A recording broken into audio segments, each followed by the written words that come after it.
Okay, part 5 of the intro videos. Part 4 isn't going to have an introductory message because I cut 3 in half. I went too long.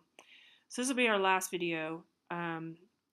Make sure that you submit the syllabus quiz, which is here. It's an upload. So you're going to go here and you are going to download this. You're going to mark it and you're going to upload it. You do have the option of using PDF marking software if you know how to do that. If you don't know how to upload, you're going to these places. You're not going to ask me how because I won't tell you.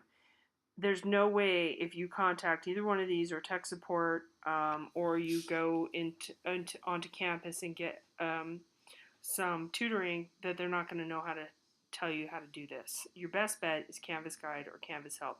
They will absolutely tell you how to do this.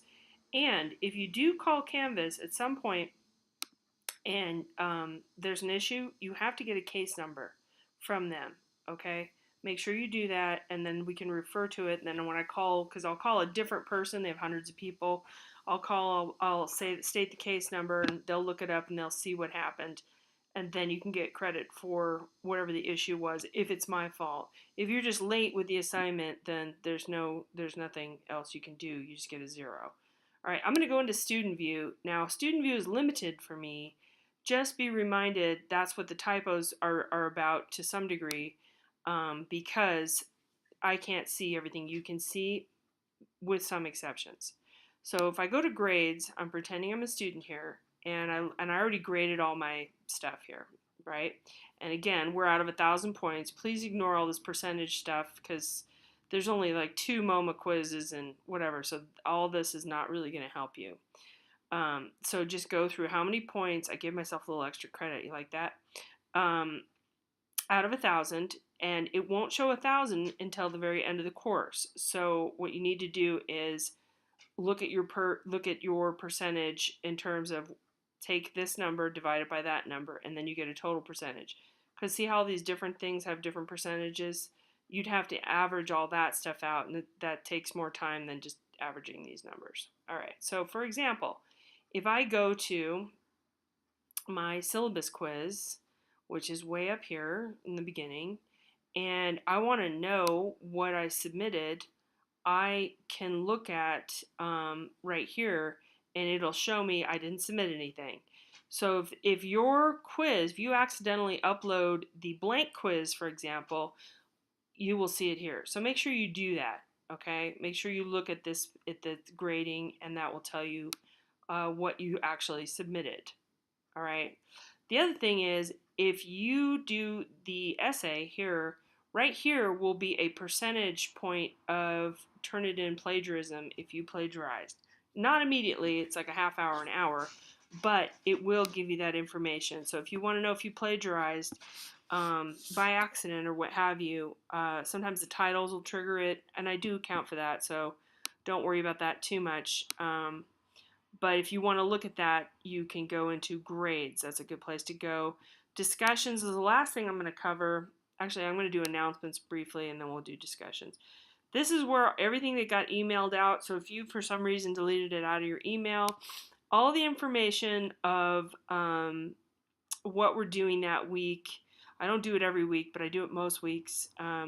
This is all information that's also repeated in an email to you, but you can check it here if you missed it somehow, you didn't set your notifications properly, but you are responsible for that material. You're responsible for everything that's on this course, whether you look at it or not. Just be aware of that. On here is the discussions for introducing yourself. Remember that? And also muddiest point. Now, muddiest point is something that's confusing and you don't know how to do something. Okay? Now, I will weigh in on this probably once a week, not within 48 hours, pretty slow, so email me directly if you really need my help. But if you just think maybe, wow, I wonder if this another student is experiencing the same thing, just go down to reply and say, syllabus quiz, this quiz is confusing, Okay, statement like that is not going to get you anywhere either with students or with me, so make sure you say, I have questions. How do I answer Question number 1. Is it multiple choice, or fill in? Be specific, okay? Post reply, and that's how you do that, okay? Settings down here, I don't know how much this is really going to help you, but it will tell you a little bit about how what you need on your computer, I think, but most of that information, I believe, is in that announcement. Anything we didn't cover, people, attendance, you don't need that. That's basically everything. So you really do need to read the book. Make sure you do that. When you do the writing, make sure that it's really clean and clear and you follow the guidelines. You have a lot of multiple choice in this class, but you cannot pass this class strictly on multiple choice. It's just not going to happen. You can't just blaze through and guess at the quizzes and pass the class. Also, be aware on the grading. Last thing I'll mention, and this will be in the quiz. I'm really strict about the grading, especially because it's an online class. But how you do is how you do in this class. That's up to you. Also, if you have DSPS paperwork, please email that to me in the first or second week. Down here it says upload with the syllabus quiz. That's ideal, but emailing it to me is just fine too.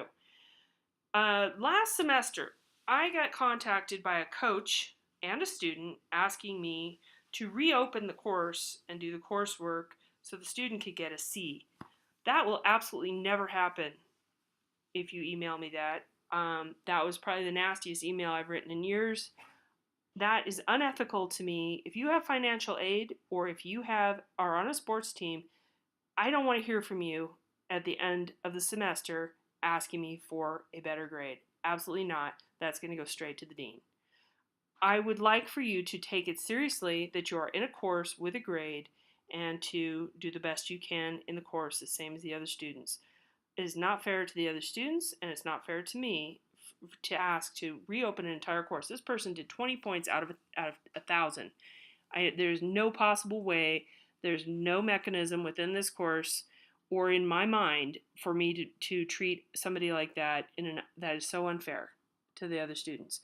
I'm a fair person, I'm a very tough person, but I am not going to do anything unethical like that.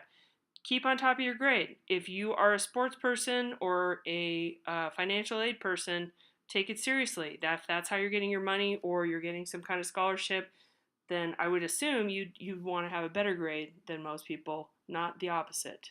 Okay? If you have a grade challenge, if you don't understand the feedback I gave you, or you're upset about something, again, use polite language, and you can always escalate and get frustrated. You also can use the assistant dean or the dean of students, student life. If you're frustrated about something, you have other options if you feel I really was unfair. But what you're going to need to do, if you challenge the grade, you're going to need to cut and paste the work that you did, my comments, and the questions from the assignment, and you're going to have to explain to me how I graded you incorrectly from the questions of the assignment. There are times I make mistakes, and again, with such a large class, I do a fair amount of cutting and pasting, and I may not have read something super clearly. It does happen. Or you got a 0 by accident in the automatic grading window. Sometimes Canvas will time out or the computer goes down or something like that. So do watch your grades. There are mistakes that I do make. I'm human. But also, if you don't understand something, you have 2 weeks to let me know about it. Again, don't contact me the last week of class. Absolutely no help for you. I'm not going to help somebody who has not been communicating with me.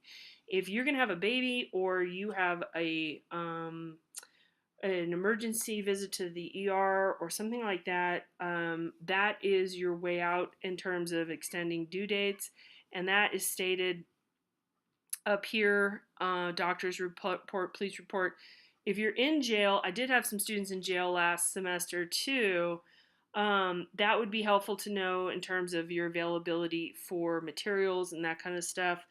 Although if you're going to court and all this stuff is going on, that is not as cut and dry as the rest of this. So you're gonna have to email me and we'll work something out. Okay, and I can't tell you what that is off the top of my head, depending on your situation. But if you are in the hospital with a baby Or if you have to go to the ER, then please let me know and I can work with you in terms of due dates. Okay? Everybody else, you guys need to do the best you can. All right? Well, good luck with the course. Sorry to get so heavy handed, but it's just easier to know now that I am tough and I will ask a lot of you at the beginning instead of finding out later.